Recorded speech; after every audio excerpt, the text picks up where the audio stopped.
Hi there, it's Chris again from Podlings. I hope you're all well. Now, this time I've got a quick question for you. Well, maybe two actually.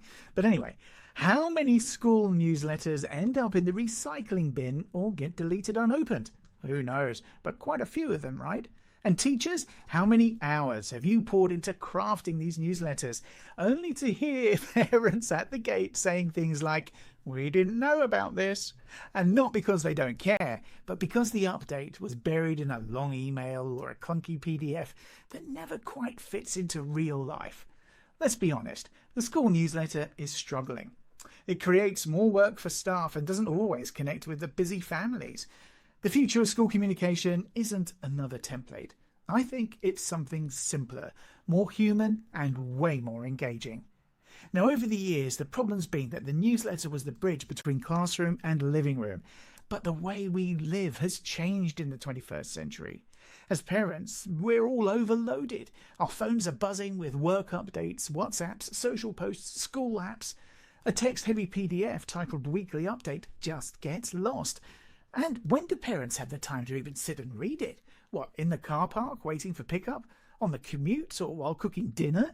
Those are listening and watching moments, not reading moments. And that is how we end up with, "We didn't know about this."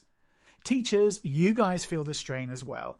You spend hours collecting photos, writing copy, formatting layouts, and sometimes you sacrifice your weekends to make it look professional, only to see low open rates and repeated questions that were technically in the newsletter. And pupils, the newsletter's about them, but rarely by them. Their voices, faces, and excitement get flattened into paragraphs that never capture the buzz of real school life.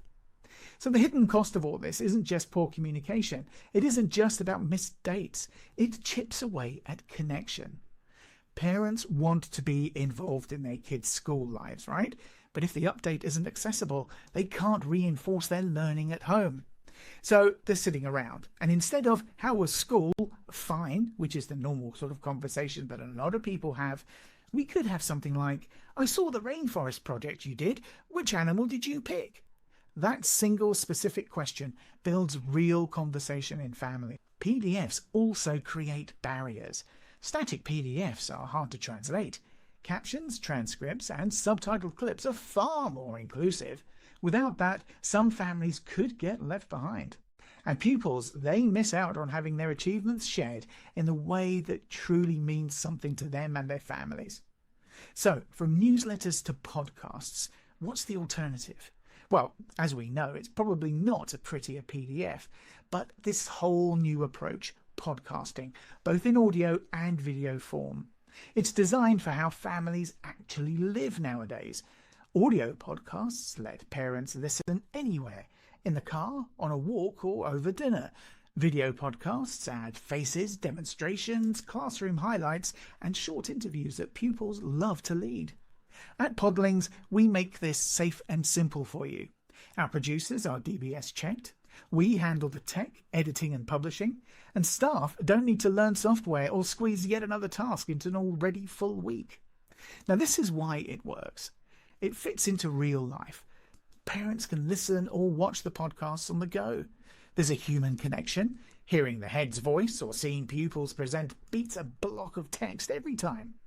Student voice. Children become reporters and presenters. It's their story told by them.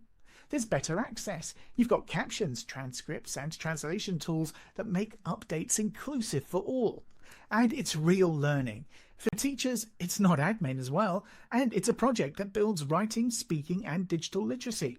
And yes, we still use email and texts for essential notices, but the rich, ongoing story of your school, the bit that stops "We didn't know about this," that's where audio and video shine. So how could this look for your school? Well, let's picture a weekly 8 to 10 minute episode. We'd have a quick intro from the teacher or head and 2 short pupil segments, a mini interview and a project spotlight. Then we could have a fast roundup of dates, trips and reminders, and an optional video clip of classroom moments maybe, or assemblies or sports highlights. If we added captions and a transcript auto-generated and checked it for clarity, it could go onto Spotify and Apple for audio, or YouTube for video, plus your website and whatever school app that you guys use. Parents get their updates where they already are. So in other words, if they're using their phone on YouTube, they'd get their updates on there. So they'd be familiar with how to access them. Grandparents can watch it from anywhere as well. And we know that a lot of grandparents use YouTube. Governors, well, they can hear authentic pupil voices ahead of inspections. And suddenly, that newsletter you hoped parents would read becomes a podcast families want to hear and watch. And the line, "we didn't know about this," should start to fade away. So, if you're a head teacher, governor, or teacher who's tired of pouring energy into communications that just don't make it with families, and you want to reduce workload while building stronger bonds with families, let's talk. Visit www.podlings.co.uk to see how your school can launch an audio or video podcast with our full support. Or you can always DIY it yourself with the tips that we give you. We'll keep it safe, simple and Ofsted friendly, while pupils lead with confidence and parents finally feel in the loop. Share this video with your SLT and PTA and let's start a new conversation about school communication. So, the folded newsletter, I think, has had its time. Today, it's often clutter for parents, stress for teachers, and a missed opportunity for pupils. The future can be accessible, inclusive, and above all human. Through the power of audio and video, we can celebrate student stories, lighten workload, and end that familiar refrain, "we didn't know about this." It's time to forget the newsletter and start listening and watching the future. So thanks very much for watching. As I say, I'm Chris from Podlings, and I can't wait to speak to you in the next video, or of course on the phone. Take it easy. Bye.